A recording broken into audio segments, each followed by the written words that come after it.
Hello and welcome to a post-match reaction to the Springboks versus the British and Irish Lions Test 1. And as you can see by the scrolling ticker at the bottom there, the Springboks came up short 17-22 against British and Irish Lions, a win for the touring side.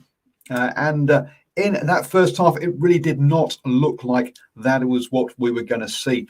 Springboks really were physically dominant, and controlling the game, with the British and Irish Lions giving up far too many penalties, making too many mistakes, allowing South Africa to go ahead 12-3 at half-time. And you're saying, Paul, you're jumping forward to half-time already? Yeah, there wasn't much rugby in that first half, to be honest.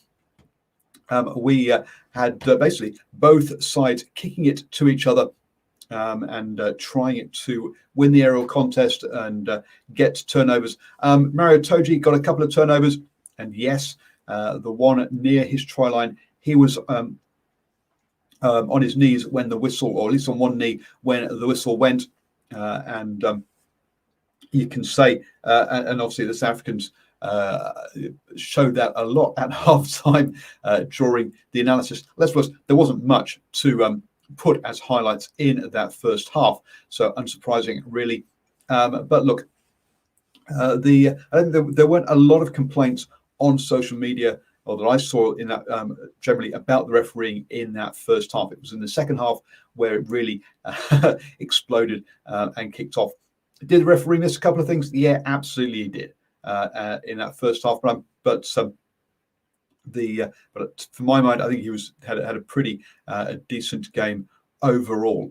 I know people will pick out certain decisions and certain things and go, yeah, that was wrong or that was right. And sure, look, that red jersey there is a British and Irish Lions jersey. So maybe I am being a bit biased in some of that kind of some of those comments, really. Because in the second half there will be lots to talk about two situations really. You've got the kick that was deemed to go out on the full, but they said that he got his foot down. I missed that replay. Obviously, we moved on with the play quickly from that one. That Chosen Colby got his foot down, and then obviously there was a tip tackle on Willie LaRue by Hamish Watson as well, which will be things that will be discussed on social media. But look, the Hamish Watson real-time one, I thought it came down pretty flat. On slow-mo, yeah, it looks a lot worse, and we'll see how that we'll see how that one gets dissected on social media. But to get a view from Europe, I've got Herman joining me. How you doing, sir? I'm doing pretty fine, Paul. How are you? Congratulations! I tell you, you're British after all, aren't you? I am, yes. It's been a long time since we've had you on the show, a long time between drinks, but great to have you back in your opinion on all of this. I was just going through talking about the first half and saying that basically, lots of kicking. Obviously there was that one try scoring opportunity that Mario Toji turned over on the line, where, yes, was he on his feet? Was he not? Hey, you get those calls going either way at ruck time, at every ruck. So I'm not going to get too hung up on that one. But yeah, definitely a game where in that first half, there's not much rugby played, lots of kicking. The physicality of the Springboks, and particularly their blitz or their shooter, I think, as our commentary call it, coming out of defence, really was nailing that ball carrier, wasn't he? Yeah, but I think Luciano and Damien de Allende are like proper world-class midfielders, especially on defense. Probably the best combo around in Test rugby right now, I think. And they were really good in the first half. Yeah, we also had Peter Stephen Toy shooting out as well. I mean, obviously World Player of the Year a couple of years ago. He's a bit decent. So, he can play. He can play, yes. And we had a couple of missed kicks from the Lions kickers in there, so it could have been 12-9, but yeah, it was 12-3 at halftime. And the other thing was the British Irish Lions line-out. Boy, oh boy, that was a mess. Not even jumping at one stage. I mean, not straight, not jumping. It was an absolute farce. It was. I mean, and it wasn't really like, if you have like a proper Springbok jersey on yourself, you can think like the Lions were so pressured by it and so on, but it looked like simple mistakes, really. I thought like the whole first half, the Lions played pretty soft rugby. They gave away soft penalties, they gave away soft possession and territory, and it was like Springboks really didn't have to put that much effort in to be 12-3 up. And also they also dominated the scrum time as well, which was very good. The two first hits they dominated, but it squared up pretty soon, I thought. Well, I thought the first half they were on top of the scrum. We'll talk about contributions in the second half, definitely. But the other point of concern, and happily this didn't come to pass, but the pitch was appalling and was cutting up a lot of times. That surface was dangerous for the players. Thankfully, no one got injured from that. We saw, obviously, at scrum time, it was cutting up badly.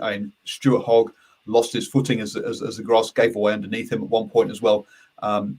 So yeah, and then we've got 2 more test matches on that pitch, which is a bit of a concern over the next 2 weekends. So let's hope we don't lose any players to injury because of that. Yeah, but also let's call a spade a spade. That's a soccer pitch. That's not a rugby pitch. Yeah, absolutely.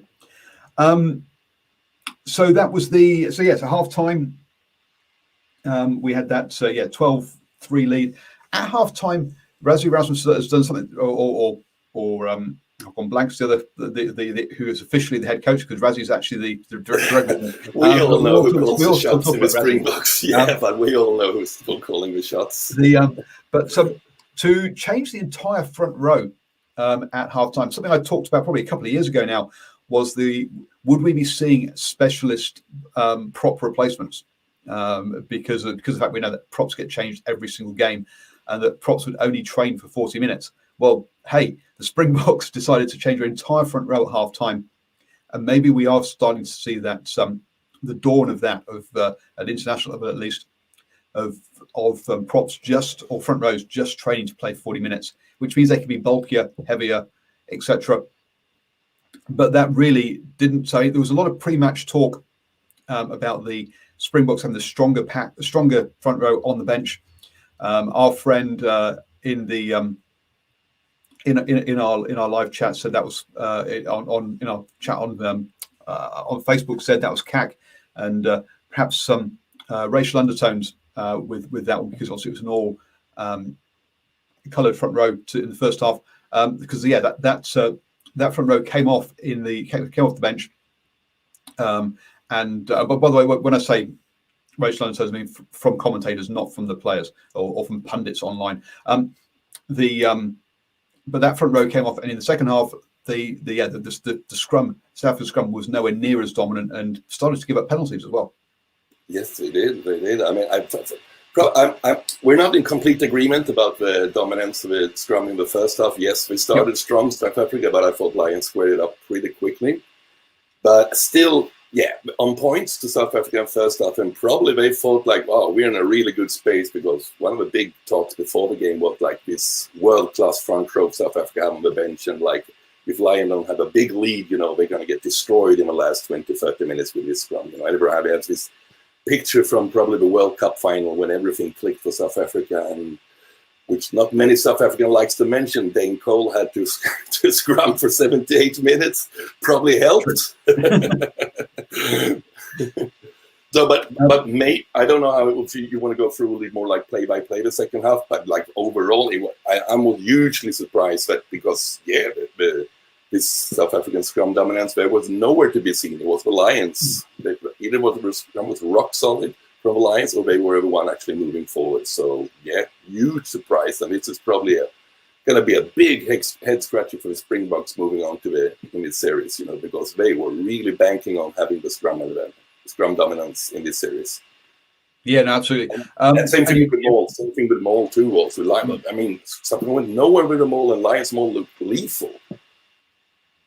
So and talking about Maul, that's how the Lions scored their the opening try, and that really changed in the first half. I mean, if the ball got past Delende more than once, I'll be amazed. For the Lions, They tried a couple of times, but every single time the Springboks would shut it down. There was no rugby played from that point of view. It was definitely not Super Rugby in that first half. And they come to the second half, and also in the first half, every single opportunity to kick points, both sides did, right? They tried to. Come the second half, British and Irish Lions changed the whole tone of that by going to the corner and then going to the corner again, line out more, and Luke Cowan-Dickie goes over and scores the try. And I think that set the whole tone. The whole tone of that rugby of the second half changed. It was changed even in those first couple of minutes. Yeah, it was a massive momentum change, and especially when it paid off for them. It felt like, yeah, it was. I mean, that was to be. I'm quite surprised because you have so much respect for the Springboks. They've been the world champs and been was outstanding, like in 2019, but they got schooled in the second half. Mainly, I mean, they made lots of mistakes themselves, but Lions played proper test rugby in the second half. Proper test rugby, and it paid off for them big time. And I'm going to bring in the South African point of view now. Behind me. Good morning, John. How are you doing? Good morning, fellas. Bless you, John. How are you? Good to see you, mate. Good to see you, Herman. Staying in the dark. Oh, now in the light. Now I thought some light on the subject. Yeah. It's early and it's cold. Well, it's the obviously the and as you can tell, as John's talking about the cold and the darkness, he is over here in New Zealand, even though he is a South African as well. So we can let him off that kind of thing. So yeah, as you say, Herman, that lineup more worked. We saw Luke Cowan-Dickie score. That got the Lions back within 2. Soon after that, though, we had a LaRue try, or at least it was called a try initially on field. Delende, there was a kick up that the British and Irish Lions didn't get, and a bit like the first half, really, where the first half the British Irish Lions did not do well in that aerial contest. There was a pass from Delende to I've gone blank to the winger that I thought was forward, but was called okay to Mapimpi. Mapimpi then kicked forward to LaRue chased and touchdown. Now they call LaRue in front of the kicker there. It was very difficult to see from those angles. I think the pass was forward, so I think the overall right decision was made. But the Lions very nearly let Springboks straight back into it, didn't they, John? Yeah, I didn't think that the pass was forward. To me, it looked like he was passing it backwards, and I didn't think that that LaRue was in front of the kicker. I don't think he was in front of the ball when it hit the foot. But hey, you don't know what the TMO, who is a South African ref, Maurice Jonker, he's a very distinctive voice. You don't know what he's looking at, what sort of picture and what sort of quality. Maybe his is way better than mine. So, yeah, it was a lack of a lack of focus, which can often happen after you make a score, and then you just lose a little bit of intensity. I mean, let's be honest, the whole game itself wasn't an advertisement for rugby as a sport, but the fact that we even got a game is a bit of a miracle, with all the turmoil that is happening in South Africa around COVID, as well as some of the other issues that they've dealt with as a country in the last while, but primarily around COVID. And even in Europe, there's been multiple waves and different Delta variants and all this kind of stuff. So it's not very surprising that you see that sort of lack of cohesion from the two teams. Yep, true. And we saw that lack of cohesion soon afterwards, and Pollard's pass went straight behind everybody. Peter Steph-Toy works his way back, puts the work rate in, which we know he can do, and he always does. 3 Lions defenders all run straight past him trying to get the ball, and he just turns around and runs upfield, which was good. Well, I think that often happens when you'll see this often when the ball hits the ground as it's passed along the back line. Suddenly the defensive alignments and the defensive assignments all get missed. So because he got back to the ball quickly, and because he decided to he decided to run, they were all going for him, trying to pass on the other side, and suddenly everything got messed up, which is in itself a suggestion that sometimes playing unstructured rugby can give you good results, because often a lot of the moves have been planned for by the defense, and suddenly something off the cuff happens, and as they say, there's always space somewhere on the rugby field.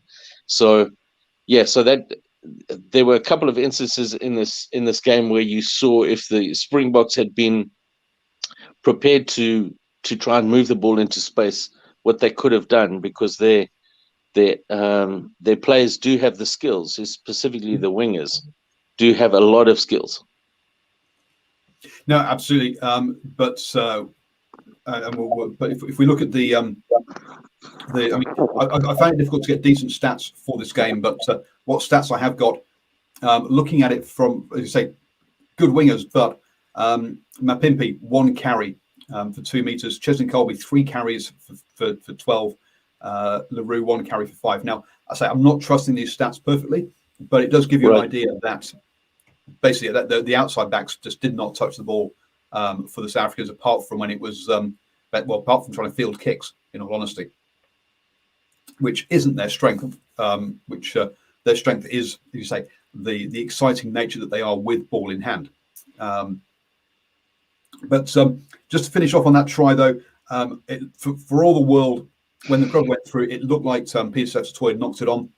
But the TMO and the playback shows you that he didn't touch the ball at all, and actually it just caught his thigh or his leg. So good call by the ref to play on and watch it back, and that was and that put them back out to, or Faf played on, and that took them back out to 17-10 at that point. So so even with that disallowed try, a decent lead for South Africa at that point, Herman. But did you think that was a lot of the commentary was talking about how little possession and territory the South Africa had, and yet if you think they had 2 disallowed tries in that second half on top of the try they scored, you got to say that actually I think they had enough play, didn't they? Well, I think it's 2 sides to that coin. On one side, you could argue with Springboks. Yes, they were a bit unlucky. There were opportunities with the TMO maybe, and with these tries that they were not given. But what's a big worry is with Springboks is these tries came from like absolutely messed up situation where there was like no structured play whatsoever behind it. It was usually pretty bad mistakes by the Lions before. So, well, yeah, in a tight game like this, yeah, I don't know.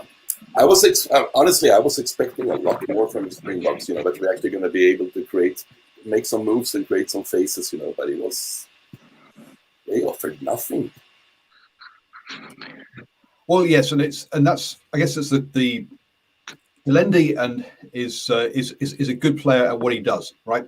9 carries, 2 passes, which I think gives you an idea that the ball, he can be a roadblock to that ball getting to the rest of the players, unfortunately. And Lucam, again, 1 carry, no passes. So he touched the ball once in the entire game. Of course, sorry, 1 carry, 1 pass. So he touched the ball twice in the whole game. That is that is a dereliction of duty to the 13 outwards, the back 4 players. Between them had 6 carries and 6 carries and 4 passes. Jeez. Yeah, but you must be careful, because how many of those carries were after having fielded a kick? Oh, absolutely. Yeah, no, I agree. It's just how they just did not get given. They weren't used. There were no, as Herman says, there was no structure. There were no backline moves to bring them into play. No, I mean, because that's what also my disappointment comes, because if you look at the names in the Springboks backline, actually all the backs, they have a really exciting team, and they didn't even try to use it. I mean, so we can, some of the blame got to go on the players, but I think most of the blame for that got to go to the coach's box. So that's just tactics that's instructed from the coach's box that they wanted them to play that, and that's. And when you have like Pollard and Colby and Mapimpi too, I mean, like, he's a Billy LaRue in form too. He's a proper world-class players, and they were not even trying to use. I mean, we're playing just percentage rugby with them, and it didn't work. It didn't work at all. I mean, they could bank on it. You getting like a bouncer ball and the Lions missing some aerial play. But if the Lions going to play just tidy up their game, Springbok's going to be a real problem, because they have nothing just to try to create from structured play and faces. And that was, I mean, one of the comments that we made in our chat group, John, was that in the second half, the British Irish Lions targeted Colby much better than in the first half. Now, Colby is a fantastic player. Don't get under the high ball. Under the high ball, he is good, but he is not great. And that's not his key. And that's not his strength, right? He's not the tallest guy in the world. He is going to get beaten occasionally. He is strong under the high. He's good under the high ball. Don't get me wrong. I'm not saying it's a major weakness, but when you've got taller players who've got a running start into that, and that he didn't get the protection he needed from blocking those from blocking those chasers, and the Lions sort of started to prey on that. I felt in the second half, whereas in the first half, the Springboks did have the upper hand in that aerial combat. Gentlemen, I've lost your audio. Okay. There's a very bad distortion happening on both of your audio streams, so I can't make out what you're saying. So I'm going to ring off. But if you can understand me, I'm just going to make a last two comments before I go. One is that in the second half, the Bok players couldn't they couldn't catch a cold when it came to those up and unders, and in a test match rugby, if you can't do that, you're going to lose. So, the Boks didn't deserve to win. You've got to be able to feel those up and unders, and somehow the Boks have got to work out how to diffuse that and how to control the game more in that particular area, how to protect the players that are fielding those up and unders. The Lions did it much better when the Boks put their up and unders up. They had players trailing back in obstructive running lines that protected the catcher of the ball much better. So the Boks have to deal with that. But I do think that you saw a foundation in the first half for what the Boks could be if they had time together and they had the ability to build some cohesion. And my prediction is that the Boks will win comfortably next week. And the Lions will be on the receiving end of quite a manhandling next week. Make no mistake, the Boks didn't deserve to win. I've seen the All Blacks lose a test match in Durban because they couldn't deal with the aerial bombardment that came from Morné Steyn and Fourie du Preez. And if you can't handle that at test match level and the opposition's kicking game is on point, you don't deserve to win. But I do believe that there'll be adjustments made by the Springboks. There'll be changes in planning and better utilization of the forward pack that started the game, that was clearly far superior to the Lions pack in the first half. And a better planning and structure of how they're going to move the players around and vary between the bench and the starters. And I think that you'll see much more cohesion, much more togetherness from the Springboks, who have gone through all of this turmoil and drama in their ranks and all the things going on. And I think you'll see quite a comfortable win next week. I think there'll be quite a severe backlash next week. And then it'll be all down to the last test, who wants it more. So have a great week, gentlemen. And let's hope for a little bit more fluid and entertaining rugby next week. Well, thank you, John, for that one. And there we go. I'm not sure. He's quite right though about the aerial bombardment, and that was the question I put to him. So funny that he couldn't hear us, but still answered it. I thought he just wanted to get out of it. He was not a happy camper. he was going to get some sleep it off. And we talk about that about the opportunities that that South Africa had to score those tries. The British Irish Lions didn't score another try. They just scored that one try just after half time, and then they just used penalty pressure or scoreboard pressure to take the game away. There was that second try. I guess the other talking points will be Watson, who came on, and to me was trying too hard. Even before he did the tip tackle, he looked like he was trying to come on and trying to prove that he should be there. It was the carries were wrong. He got pinged at the breakdown as well. And then he hooked Leroux's leg and tipped him after he caught the ball. Now, to me, in real time, it looked like he came down pretty flat, but on the replay and the slow mo, not so nice. But what I could see on that, they didn't comment on it, but I think when it's lifting him, it seems like some other players is somehow tackling, and that's when it loses the balance. So it's I don't know if it was a South African player or a British player, but someone is interfering with that situation too to make him like kind of dropping him, because he was not like a proper spear tackle, not even close, It was but they got the penalty, and that was probably fair. Yeah, I thought that's fair. I mean, a lot of people on social media were like, "Oh, that's a yellow. He's got very lucky." And there was an awful lot of appealing at that point from the South African players because they all went up. It's a bit like a slip cordon in cricket. As soon as he was going down, like, "Oh, ref!"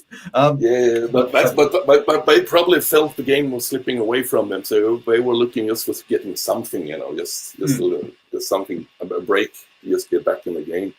Yeah, I kind of want to address what John said here, because I don't see where he sees this like big backlash for the Lions going to come, and like the Springboks going to be a monster next week. Because again, I'm coming back to this, that Lions figure out the Springbok scrum and like we're much better in the maul. That's Springboks going to come out and play adventurous rugby. That seems like the way they have to beat this Lions team, but because they're not going to monster this team, and the Lions have a luxury of being able to have much more better depth in their squad, so they can actually make more like surgical changes to their starting 15 and 23 for next week on the Springboks camp. Yes, there were a couple of lucky calls for the Lions in this one, but I guess we come back to, as you say, where is this backlash coming from? We know there's potential here, right? We've in those backs. But they did try to basically out-muscle the British Irish Lions, particularly in that first, and it works in that first half. But something that Gatland kind of worked, because still the only reason why we get this ahead of the score, but we're still soft penalties, and Lions also giving away possessions really easily. It wasn't like we were dominating, monstering them, like smashing them up, but they didn't. I mean, they really didn't. I think that's my view. That's my view, at least.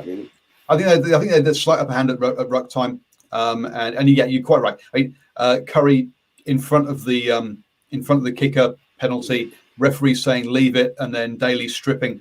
Those are soft penalties as well. Yeah. Those there were definitely those as well.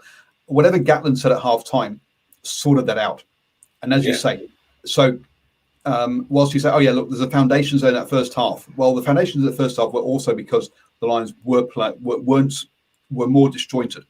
Something at that half time made that click, and it wasn't a massive change of players in the same way that South Africa brought on 3 players at half time. It was the same players, but just being told to do something different. Now, there's a bit of concern over losing Dan Biggar to HIA. Will he be available next? How bad was that? Because he didn't come back on, I don't think. No, he didn't. So there is a concern there for next week. But before we get on to next week, we should just I guess it was penalties that saw it out. Look, South Africa had a second one, but it was a knock on. from Cheslin Colby. Yeah, that was clear. That was very clear. So, I mean, it's ridiculous to say like that. Oh, that was a close call. Yeah, I mean, I spotted it in real time, and you can spot it really clearly on the first replay too. You know, but yeah, it's test rugby. It didn't take very long over it. That's for sure.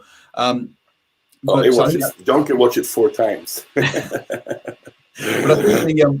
I think the thing for what South Africa can take out of this is if there is disjointed play, then they can score tries, right? The question is, how do you create that unstructured situation so that you can get that try? And that's what they need to learn how to. So I think that's the one thing they can take out of this week. But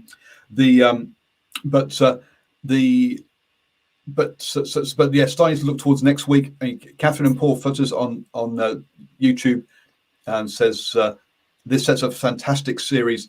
Do the Lions go with the same game plan next match or change it up with a faster one?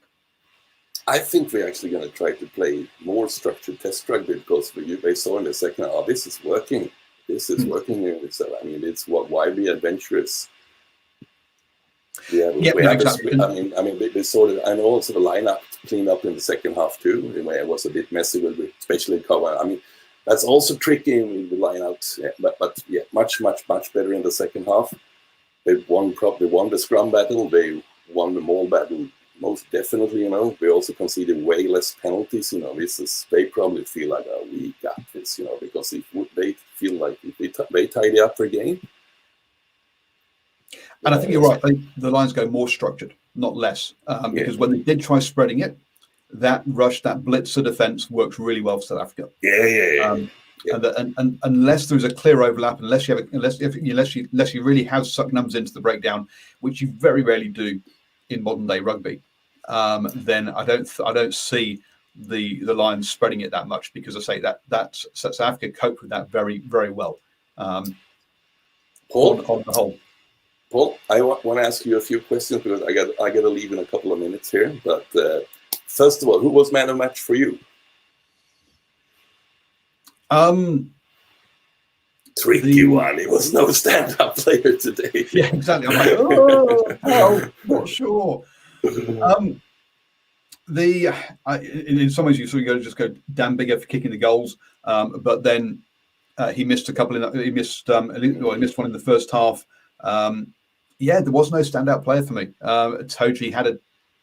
He made the big plays. You got to give him that. I mean, he makes a big plays. He probably made the turnover in the end, saved a try, and I know we didn't show us only one time a replay. Much later, you know, he actually I don't know if you saw it was only like the second minute. He actually smashed Etzebeth in the second minute. Did you see that?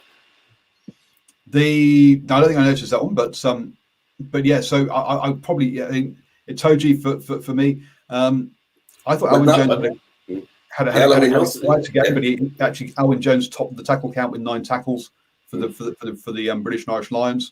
Tom Curry. It's clear that Toji really likes playing when he has the more like experienced playing next to him. It gives him a little bit more room to roam, and it works very well with Alwyn Jones. I mean, he was awesome with Alwyn Jones in New Zealand 4 years ago. Yeah, he's very much a. Toji's right. I think it's